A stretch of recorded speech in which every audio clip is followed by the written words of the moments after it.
Assalamu alaikum, everyone.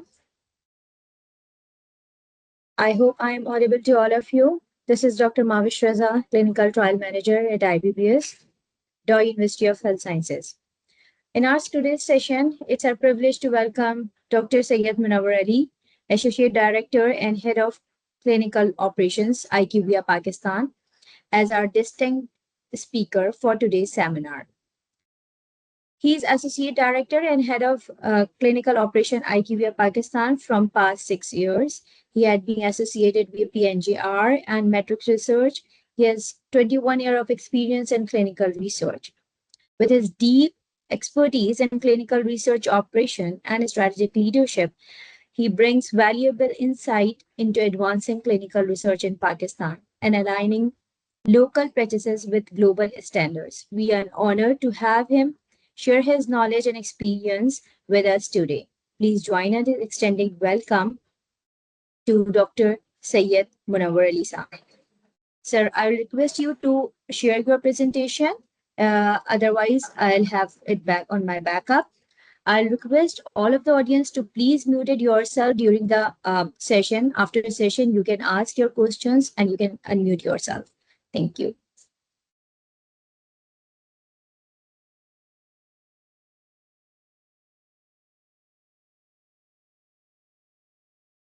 You get my presentation, Manoj? Yes, it's visible. So before starting, a basic housekeeping note: if you are not asking any questions, so please mute yourself so we can continue our session without any interruption. And Mahesh, a bit clarification that I'm not a doctor so far, so I'm just Syed Munawar Ali. And yes, it's been 21 years in the clinical trial industry so far in Pakistan. And luckily, I got a chance to manage bipolar studies, preclinical trials, phase trial observation studies, and a part of many disease registries as well. So, Mavish, if you allow, so we can start the session so we can save our time for the question and answer session later on. Yes, you can start. Thank you. So thank you very much for giving us opportunity today. The best part is in Pakistan, the COVID was the blessing disguise in a way that everyone know about the clinical trial in Pakistan being highlighted in the national level, international level, that there is a country who's participating in clinical trials. And after that, there are so many clinical trial activities are ongoing. The CTSP's second session is going to be coming very soon. So the most of the people know about the clinical trial. So the agenda is very basic. I try to give the lecture today with examples. So as a layman, everyone can connect and understand like what we are talking about today. So this is agenda, but we'll cover step by step, like to understand what is the risk-based monitoring and how we can make a trial very smart. So as per definition, like I will not go for the definition, you can find over anywhere. But the basic crux or take home message is to not check every value on every page. Instead, protect what matter most. And what matter most is quality by design, risk assessment, risk control, risk monitoring, and continuous improvement. So what we are going to cover today, it's all revolving around all these pointers that we have here on screen. And I'll try to myself best in a way to elaborate with the examples happening in Pakistan, so you guys can easily relate what we are talking. So number one, how it's evolved. So like as I mentioned that I'm working since plus 21 years. So before that, there is a concept you need to visit sites for each and every point of discussion. So that is called the 100% SDV. So our monitor used to visit sites, even though if we talk about like 6 years back maximum. So in 6 years back as well, we need to go to the site for 100% SDV and the source data verification and the SVR. So what happening at the time? The cost is very high. Number one, so if the pharma companies ultimately deliver this cost to the patient, whatever they are investing in the clinical trial, ultimately it will come out through the patients when it is registered in the market. Number two, it is a very high time consuming for the clinical trial staff site as well, the clinical investigator as well. Like they need to give proper time to the all monitors to sit and discuss what is going on. And that was the era that everything used to be on paper based. But then after that, the hybrid model came in to industry, and we are lucky that we were part of that hybrid model adoption as well.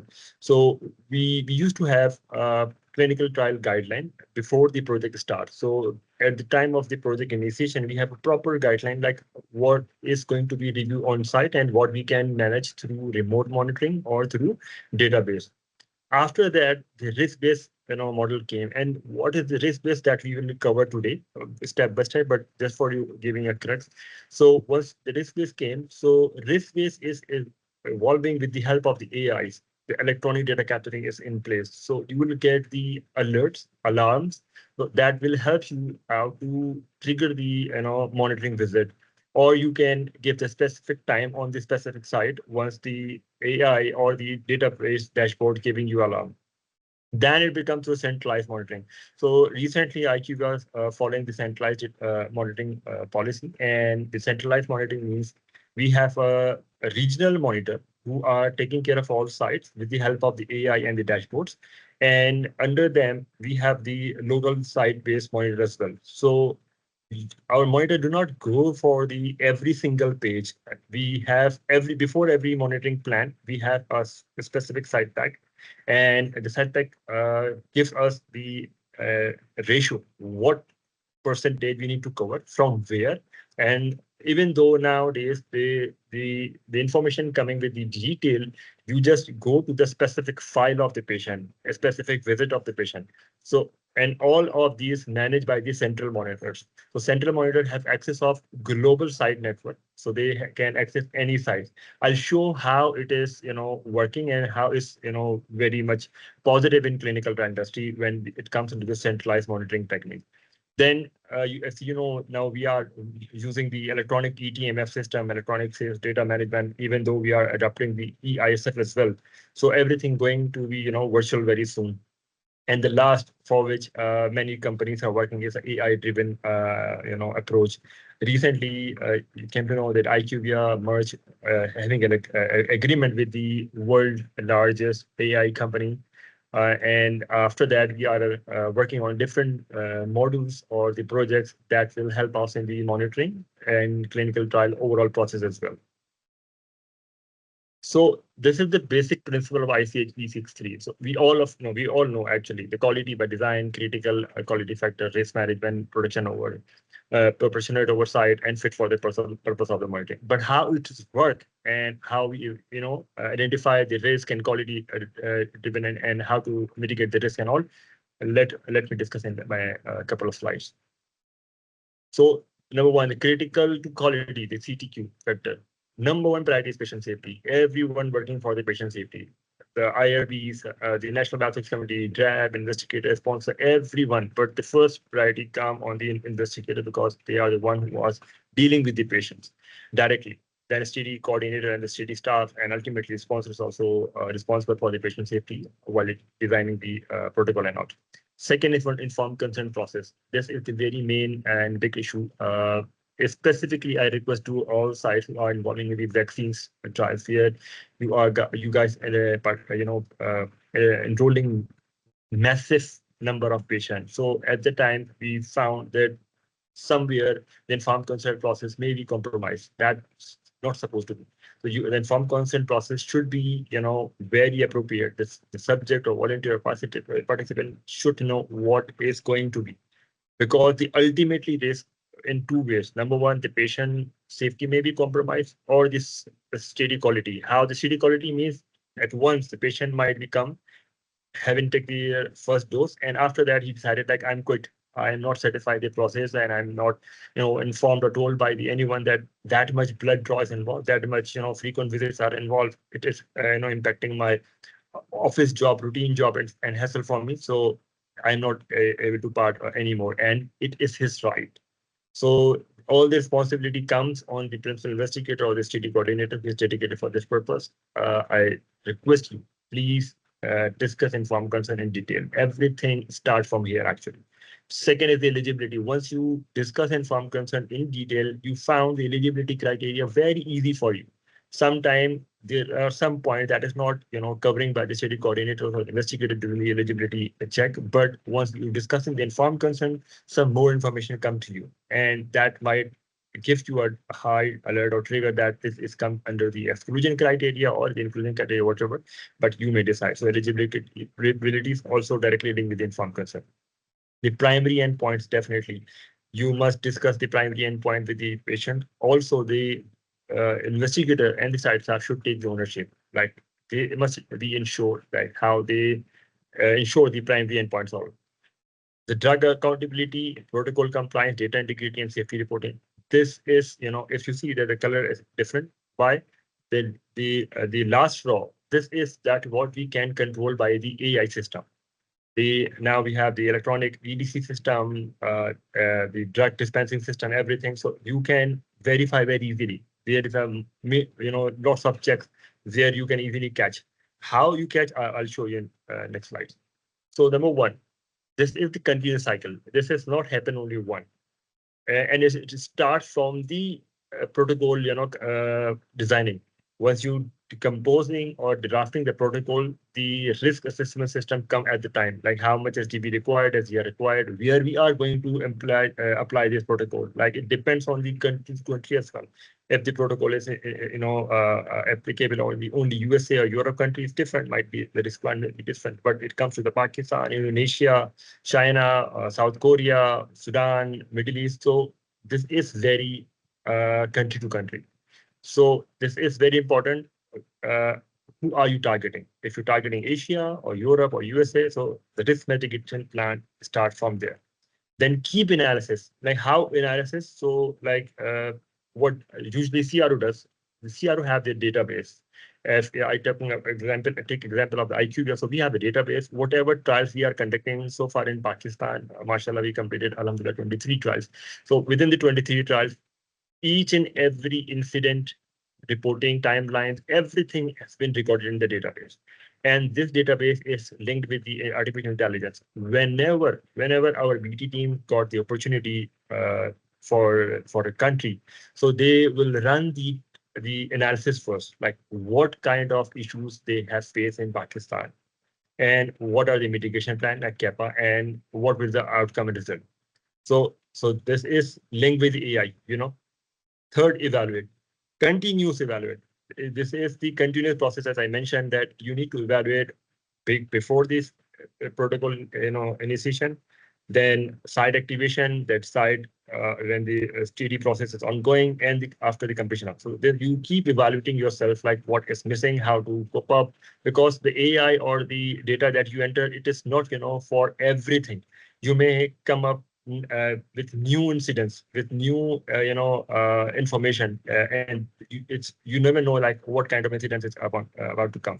I'll give you one very good example of Pakistan this round, like what happened here. Then, if you have the evaluation process, that you definitely got the risk in your hand, and then you start thinking about how to mitigate. Then keep monitor and review that the mitigation plan is work or not. If not, so start the process again. So it's a continuous cycle, and it will going on and on until let's decide the study completed and the data submitted into the regulatory body. The risk categories. So there are 6 type of categories. Number one, operational risk, clinical, data, patient, site, regulatory, technology, and supply chain. Right. How we link with this? Let me give you example. The operational risk. If a project have time sensitivity. Time sensitivity means if we have a vaccine study and it is a flu vaccine. So the flu have a different dedicated season. So if we are unable to get approval on time, so the flu season may be passed out. So we are not able to enroll allocated patient because we are not meeting the timeline. So this might be operational risk. Second, if we have challenge, like the drug is not imported here from a restricted country like India or like Israel. So this is another operational risk. Third, if we cannot able to send or ship the samples from Pakistan to the restricted country as well, that is again operational risk. Fourth, if this site that we are planning, if they don't have the approval in hand, like it's a phase 1 trial, but the site doesn't have the approvals, like in Pakistan, there are very few centers having the phase 1 study approval, even to phase 2 as well. So this is again operational risk. Second is the clinical risk. So the endpoint measurement is very important. The dosing, the safety events, this all are important. And this is very important because the doctors, investigators, and site staff, the regional monitors, the sponsors, they are very closely, evaluating or watching these incidents, because this is the main critical point where the patient safety comes. Then the data integrity. I always suggest all the site members, do not, hold the data entry and do not wait for the next day. The best practice is, if once you enroll the patient, focus on the limited enrollment and enter the data on time. Usually we found in many sites, in vaccine studies or a study where we have many patients in hand. So what happened?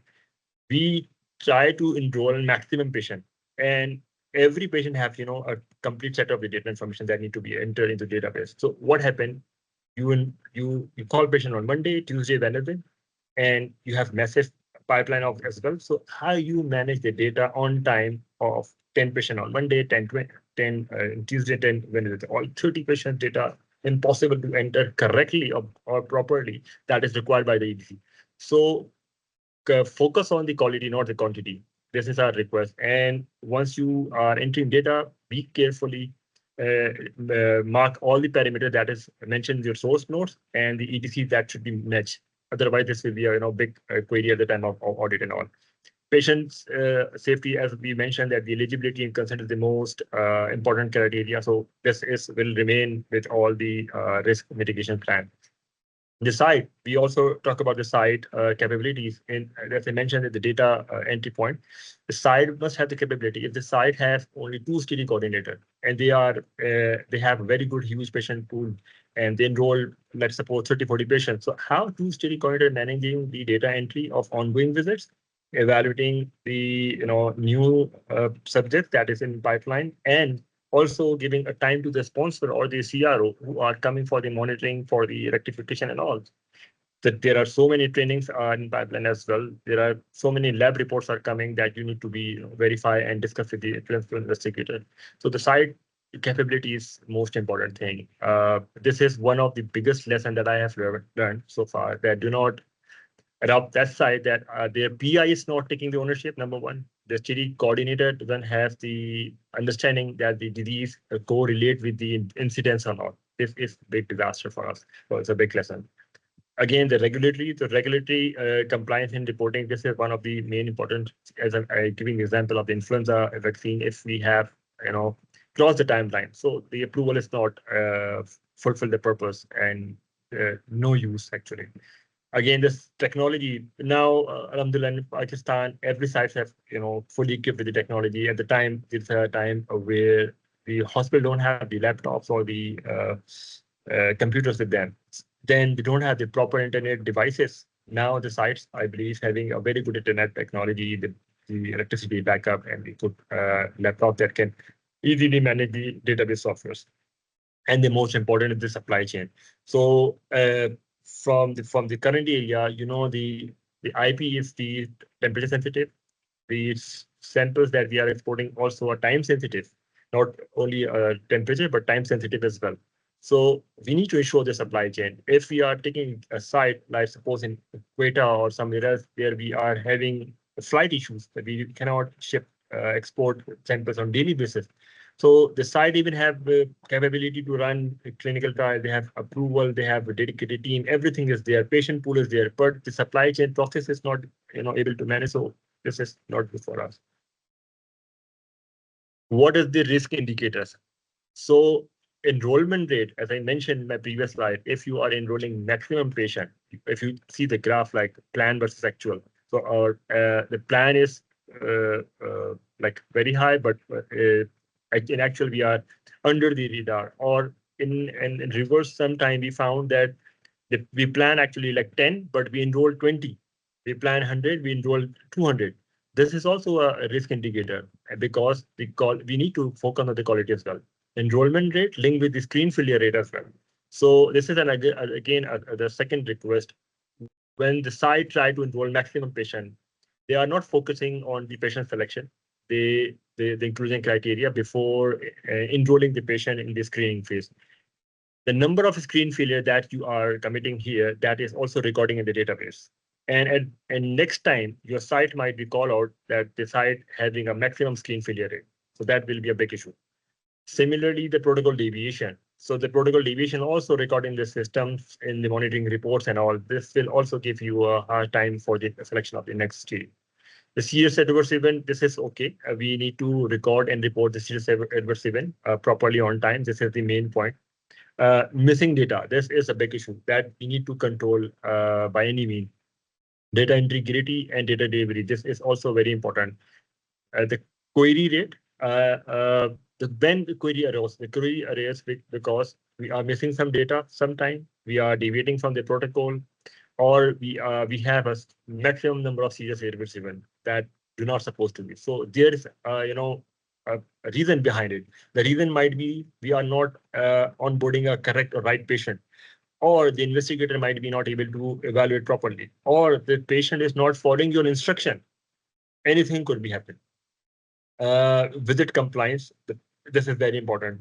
So the participant supposed to come on time, so we can ensure the quality of the trial, the safety of the patient, the compliance of the SJD as well.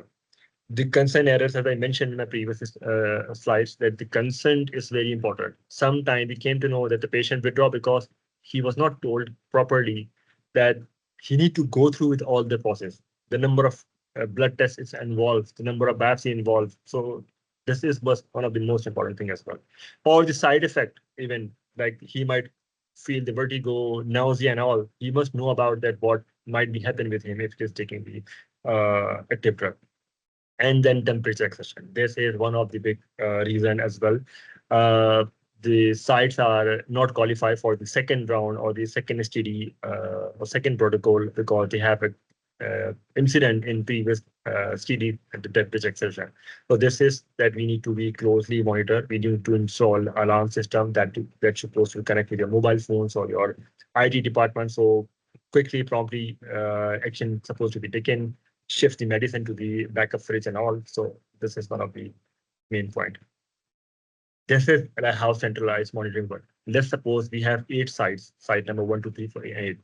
You can easily identify the risk in site number 4. This is red. So this is how the AI system connected and working. And the central monitor have access of all the sites, not only within the country, outside of the country. He has access of the all global site. So he can easily compare if anything happening only with the site number 4 and the rest are managing with average 8 or 7. So there must be some error. So this is called the centralized monitoring benefit and statistical monitoring. We follow the trend actually, how the trend is going with the comparing to the other side, and it is managing through the AI systems. Remote monitoring. So once it comes to the risk-based, so risk-based start from the remote monitoring actually. So you know, not go to the sites every time. Sometimes you can easily go for the remote monitoring if you have the electronic database with you and you have the electronic patient record as well.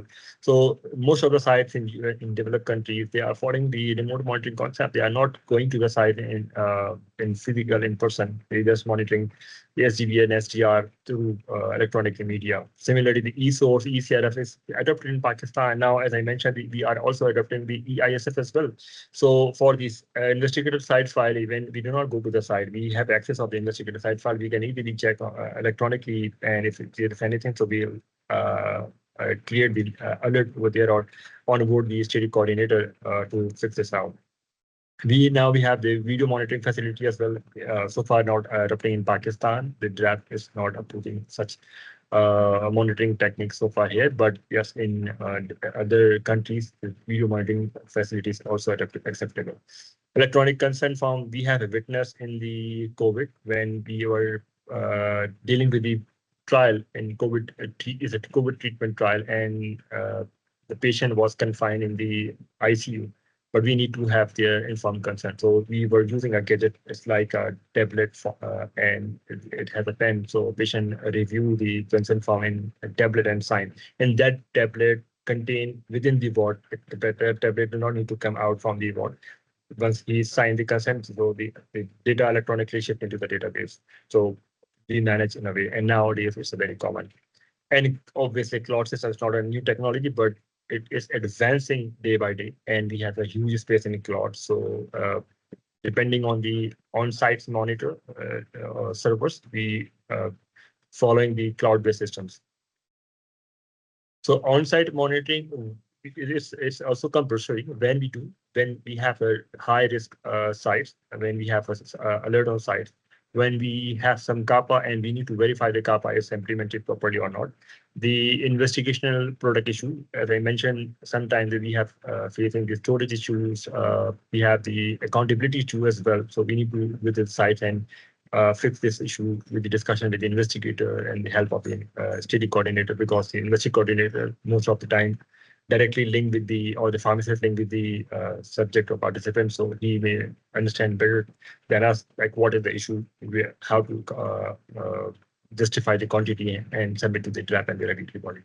The serious protocol deviation, whenever it comes, you need to go to the site, check out the root cause, prepare a 𝐃𝐴 plan, training activities required. So go for the training to the staff and ensure that it will not happen again, and then audit and inspection readiness. So luckily, I just want to give you highlight recently two of my team member, they got chance to train with the US FDA inspection checklist. So this is very informative session for us as well, like how the FDA inspector check each and every point, what's supposed to be act like as a study coordinator, how investigator need to be respond, how you need to prepare the site files for this every inspection as well.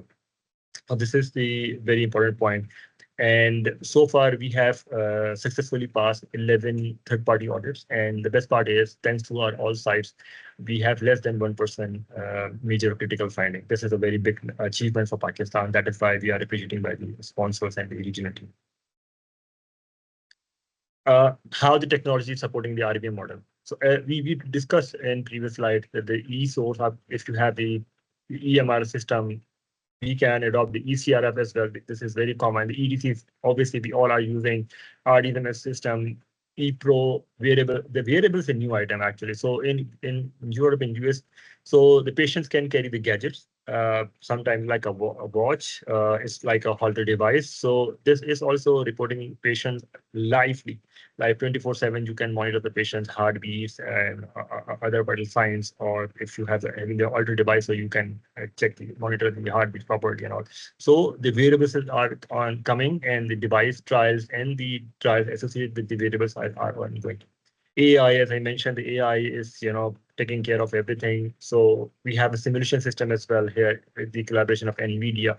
So what the NVIDIA and IQ are doing, so we have a database from last 30 years. So the NVIDIA using that database, and if new molecule protocol comes, so the simulation system gives you a result like up to 40 to 50% or 60% that your protocol going to be success, or these issues you may be fine. You may face in later on stage. So you can rectify your protocol rather than going through the patient or volunteers participants' lives.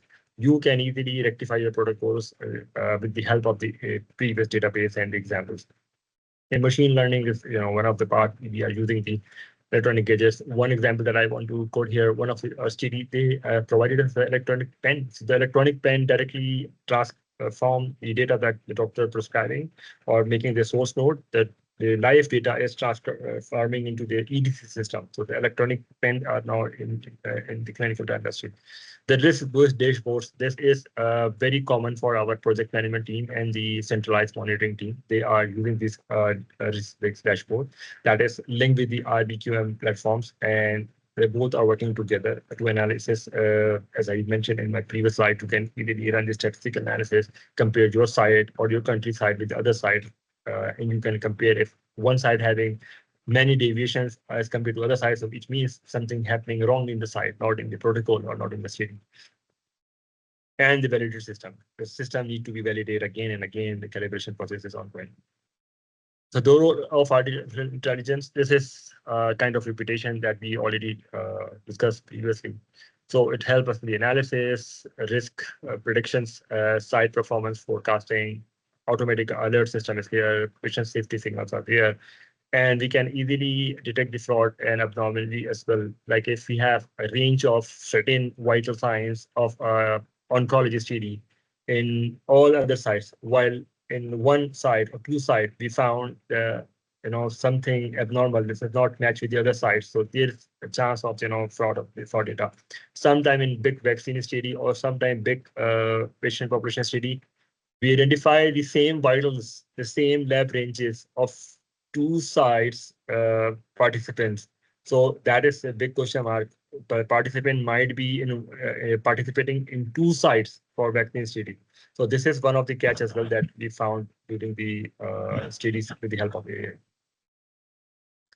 How the role of the CRA evolving. So the traditional CRA role like verify each page, each data, and now is the RBM. So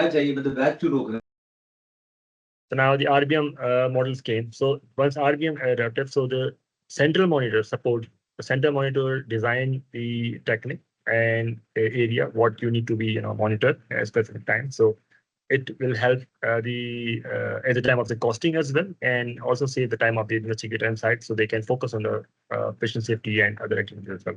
The method, the frequent routine visit is now based on the trigger based. Like what we are doing in IQVIA, so we have an initial plan, but the plan may be evolve or evaluate with the help of the system once the patient have the high number of enrollment or might be low. So the visit might be changed according to the requirement. Data review manual was 100%. Now triggered analytical this we have discussed in previous slide. Mindset, find effort after effect. I'll show in the next slide like what is comes in the resistance and the skills. This skills will also discuss in the future coming slides. So the role of the project manager, this is a very important role. So the project manager must know and aware about all the AI tools, gadgets, and risk mitigation system, because before implementation on the site or the study initiation, he or she must know and aware about what are the risk parameter that we have assigned and what are the risks that we can foresee and we need to evaluate on continuous basis. And the decision making on basis of the risk mitigation plan, then escalation, quality metrics, vendor oversight, and site performance. They all are linked to each other.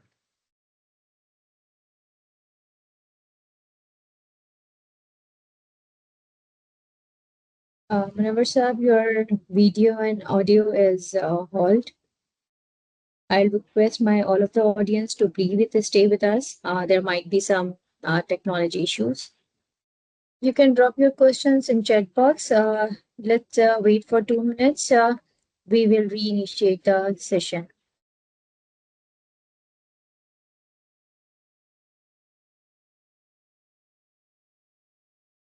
Hi, Mavish. Am I audible now? Yes, you are now audible. Sorry for the disconnect. Yeah, sure. Let me share my screen again. Let me know once you got my screen. Yes, bigger your screen. Sorry for the delay. So we were the role of the investigator. We can't see you. Oh, actually, I closed my camera and I share the screen. So did you got my screen, right? Sure. Yes, I got it. We got it. So the next is the investigator side and RBM. Number one is the investigator should own the data. Otherwise, you will not get the proper enrollment, not get the result that is site or study sponsor forecasting, because this is very important. If you are not owning the data, no, the investigator or site coordinator, they should complete the data on time, accurate, and the investigator should have the 100% information about his patient or her patient. What is the reports coming from the central lab? What are the local labs saying? So they have the control grip, so they can easily manage the SEs or AEs. Then follow the protocols. Definitely, if you are following the protocols properly, so there is a very less chance to having the AEs or the SAEs, because the protocols categorically mention the the inclusion and exclusion criteria. So you can manage easily if you are following the compliance of the protocol. Data entry promptly that I mentioned many times. To protect the participant, the safety right is very much important. So to be, at the time of the informed consent, you just mention what patient is supposed to do, where the patient data is going, what you can share with the sponsor, or what you cannot. Similarly, if you are taking the blood sample and the blood sample is exporting out of the country, so it is mentioned in the informed consent, so you must inform the patient that we are drawing a blood sample and it is going so and so lab for the so and so process. The patient must be aware about this. Keep source data available at the time of the monitoring or audit and inspection. The dose data is mainly important, and that is why the sponsors usually ask the sites to keep the data with you like 5 years or 10 years or 15 years, because unless they got the registration in the required regulatory authority, they might have a chance to come again and again to scrutinize your data. Might be sometimes the regulatory body call inspection before granting you the registration.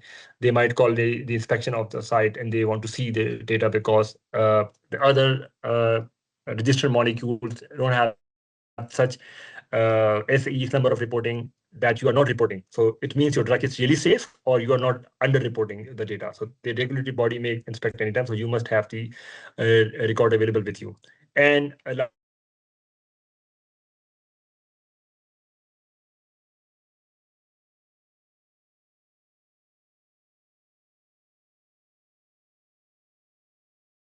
responsibility. This is very important. The quality management plan should be established before the protocol. And Okay, so Munawar Saab, we cannot hear you.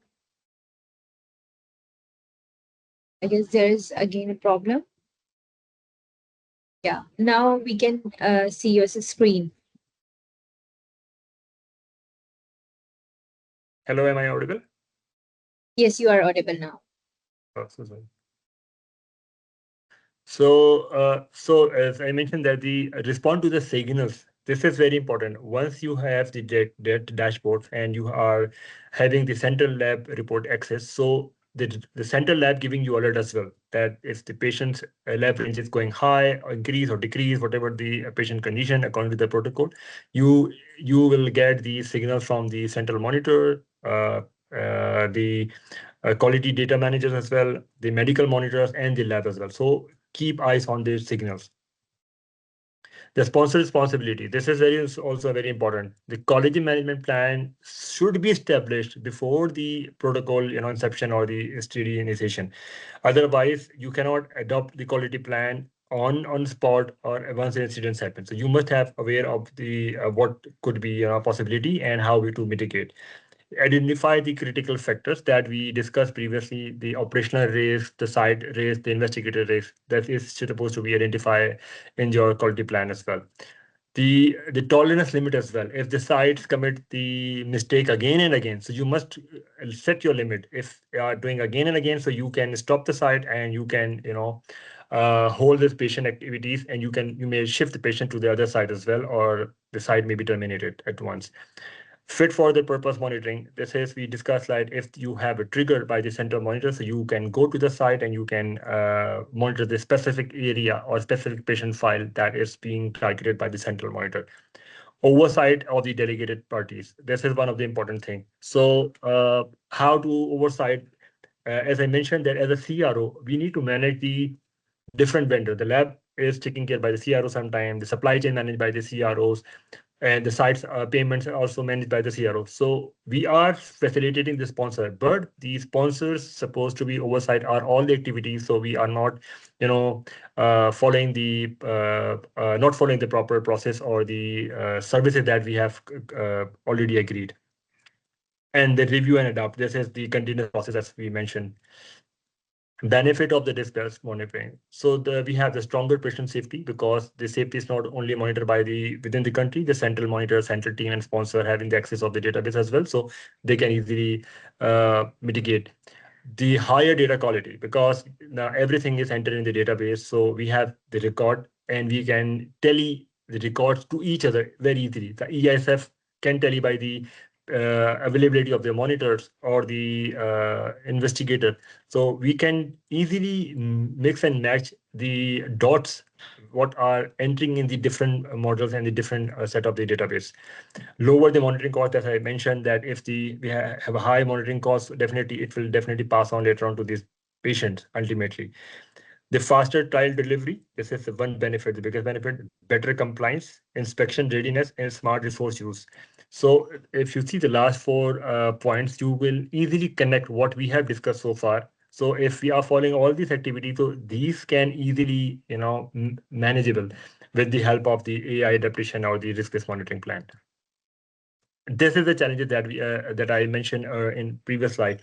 If you have resistance, you are not changing yourself from 100% SDV to the limited number of activities. So you are not actually following the international trend. You are also creating disturbance in the global policy, global trial plan as well, and costing. And it may be impact in a way the sponsor may not consider your country or your site in future trials. Second, the technology adaptation. We found some resistance at the principal investigator level that they are not able to use the lab software or lab applications, and they are not aware like what is coming at their portal and how to access. This is the one of the biggest reasons. So we request to site coordinator give the special time to investigator once it comes into the any portal information. Training and capabilities will continue providing the trainings, and the training portals also available at the site sponsor level. So if you need any kind of difficulties, you can contact with the sponsor, CRO, monitor. We can arrange the training for your facilitation. Data integration. Obviously, this is a big challenge.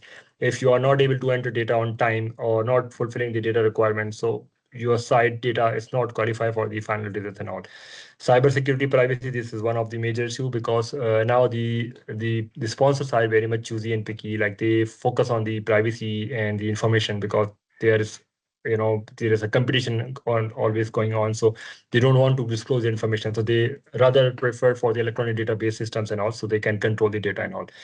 And the number one, quality culture. If you are not adopting any technology, so the you cannot be a part of the quality culture actually. Real world RBM workflow, how it's work. As you mentioned, the risk assessment number one.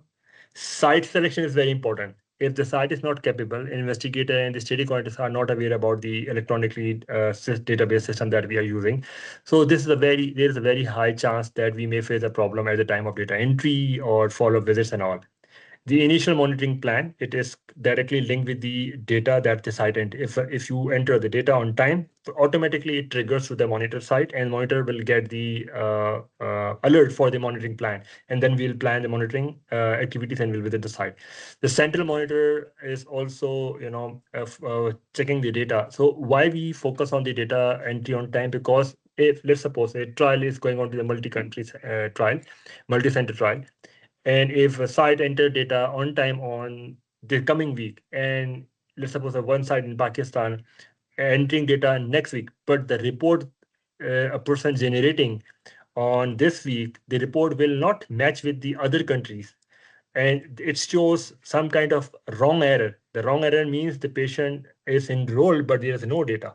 The system have error that is showing the wrong enrollment in the system.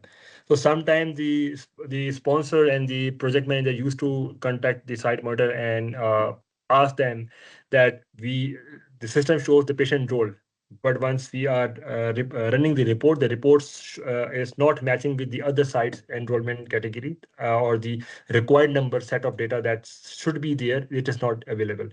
So please take care of the data entry point as well. Continuous review, as I mentioned, and the kappa is now linked with the electronic system, so we can easily identify the risk. We went and update the kappa in the monitoring plan as well. Like IQVIA is using two different softwares as well for the quality visits and the company's manager visit as well. We also need to report the kappa management plan during the quality and the company side visits. So we have using two different other software as well. Trigger on-site visit, that is directly linked with the central monitoring and the key risk area review. So this is the flow how we are working in the risk-based monitoring plan. This is the executive recommendation that you can take as a home as well. To summarize this, I'll share in my next slide. The future of monitoring. So future of monitoring is totally AI based. We all should adopt the electronic database system. The investigator should adopt the EDC's models. So otherwise they cannot part of the future trials. The digital twin means we have access if you are entering data here in Pakistan, so real time, the center monitor or the sponsor can access, or the statistical analysis can monitor the data on real time basis. So nowadays the real time reports are running that help us to trigger the alerts as well. As I mentioned, the variables is a new technology, and very soon you will find that it will be a part of the many upcoming trials that the patient can carry the gadget and all. The real-time data entry is most important. Remote trials is now, we already adopted here. Risk intelligence system is being accepted and adaptive in Pakistan as well. And we are keep monitoring the activities with the help of the AIs and the RBM model in Pakistan in IQVIA. So these are the key takeaway message in my second next slide. So the protect what matters, focus oversight, factor the critical of safety and results. Let data lead, central and remote signals direct where effort goes. Stay proportionate, match monitoring to risk, not fixed formula. Share the ownership. This is more important thing. Like if sponsor cannot take the ownership of all, it directly transfer to the CI, PM, and site as well. So everyone should take the sponsorship, so the ownership, and the keep adapting. So keep yourself ready to adopt the new technologies and all. So this is all about the today's topic. If you have any questions, so please you are feel free to ask. Thank you, Dr. Munawar, Mr. Munawar Saab, for your fruitful presentation. And obviously, the cost and time and the effort the CRA made will become very ease for all of us. We have different questions in chat box. First question is from Riaz Khan Saab. He's asking, how does effective risk management improve the quality of patient care? Mhm. Obviously, if you recall my slide, start with the informed consent process. If you are fulfilling the proper informed consent process, so you are selecting a right subject or right patient that is required for the site. Number two, if you are entering the data on time, the real time data, and correct and complete information. So the safety team are monitoring the data real time. Third most important, now the labs are also connected with the database. So if the sample went to the central lab and they run the report, if anything they found, they immediately trigger to the system, and the system alert directly come to the specific site investigator portal. So all three dots are connected, and it is start from the protocol design, EDC design, then the ownership of the site actually. The site CRA coordinator should enter data on time. The investigator should invest time that is required for the patient investigation and all. The all dots when connected, so we can ensure the patient safety only. Hope I answered the question. Okay. Next question. Okay, Kramal Saab, yes. Good afternoon, Mr. Munawar Ali, and good afternoon to you as well, Mr. We can't hear you properly. Yeah. My name is Ikramullah. I am recently completed my Doctor of Pharmacy degree from Kuwait University of Science and Technology. Thank you, sir. You provided an excellent overview today about the RBM, from risk identification, centralized monitoring, to leveraging technology and real-world implementation best practices. Sir, my question as a fresh graduate to contribute to clinical research in Pakistan. My question is, for a local CRO in Pakistan with limited resources, what would be the steps most important for a local CRO to begin the transitioning from traditional monitoring to risk-based monitoring? Very nice question. Very nice question.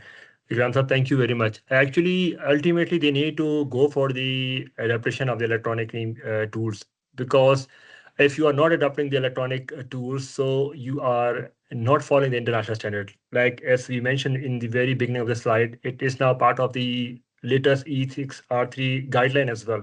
So very soon, every CRO must have the collaboration with the EDC platform. Otherwise, it will not count as a appropriate trial, or might be a very high risk in the patient monitoring and all. And on top of it, the resource allocation might be not smartly utilized as the other companies are utilizing. Just for your information, Ikram Saab, there are so many local CROs working in Pakistan. They all are doing an excellent job. But what is happening if international CR sponsors coming to Pakistan? What usually they're doing? They are having their own collaboration with the EDC systems, and they collaborate with the local CROs as well. So they are using the third party vendors applications and all. So by any means, it is in tech nowadays. And for the local pharma companies, though do not have the budget, they're still struggling with this. But nowadays there are many applications available in the market. You can take the per user access, and you can go for the locally made ECRF and EDC database. At least you need to follow the guideline of the database that ensure the uh, traceability, like when the data enter, who is entering, if he's or she is modifying, so how and why, the reason should be over there. So the audit trail must be there. As far as you have the audit trail in any database system, so the database called the qualified for the clinical trial. So we need to adopt at any cost. Thank you, sir. Thank you, sir. And I have next question about the machine learning, sir. Machine learning is increasingly being used globally to enhance the RDM efficiency through predictive analytics and automated anomaly detection. My question is, what do you see is the most practical machine learning application for improving the RDM efficiency in Pakistan? Actually, very unfortunate, Ikram Saab. We in our industry, we are very good in IT, by the way. If you check out the last 3, 4, 5 years, so the Pakistani team members call for the very high appreciation for the IT investment. Like recently, the Elon Musk adopting a system for a Pakistani-made team. The boy belongs to the Pakistan, a very proud moment for us. But very unfortunate, they are not investing their time into the research based database. They are working on the different kind of the database, but we have a very limited systems availability here in Pakistan. Uh, if we don't have any local options that is the cost effective, we need to go for the international database system that is being accepted by the international media or the sponsors as well. We have just last 1 minute, so I need to shift to the another call as well. Maybe if we can take the last question. Yes. How does electronic informed consent improve the participant enrollment process? Yeah, this is important question as well. So, at the time of the informed consent process, as I mentioned, example of the vaccine trial. So in vaccine trial, the sites are enrolling thousands of patients at a time. It is very difficult to say. I am not doubting any quality issues or the capability issues, but it is a high risk. So to ensure having electronic signature on the informed consent process, the participant should have the electronic gadget in his hand, and he should, review page by page. Like if example I mentioned for the COVID. So in the COVID, we have a tablet kind of ESF form. So if the patient review the whole page, he need to click next button to come up for the second paragraph. Then next, and in last, agree, understand, check, and then sign with the pen. So this is the effective way that there's a high chance that the participant is reviewing the informed consent process very clearly, rather having a paper-based informed consent form.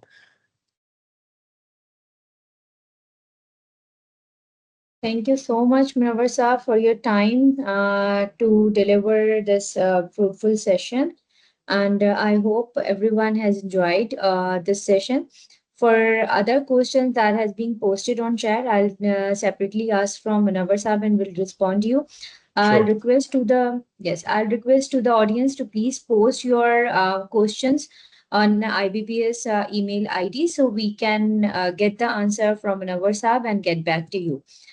Thank you everyone for joining us, and stay tuned with IBBS. We will come up with next session, inshallah, next month. Thank you, everyone. Thank you. Thank you. Thank you. Take care. Bye-bye. Bye.